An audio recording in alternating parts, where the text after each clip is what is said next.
Ryan Little. Yoga.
So after all the sweat and just like, I don't know, this process was just like long and like hot. Maybe just because I'm hot, it's hot in my house, I don't know.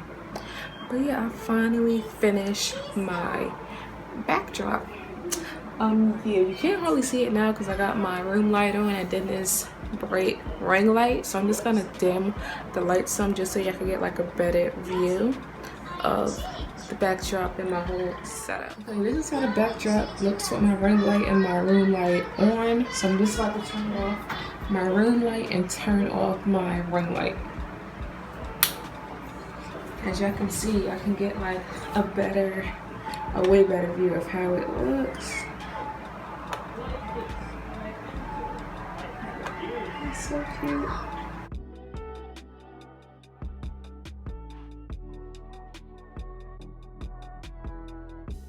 I hope you guys enjoyed this video. Yeah, I like to be creative and I like to do a bunch of DIYs, so yeah. But yeah, thank you guys for watching. I hope somebody out there found this video helpful.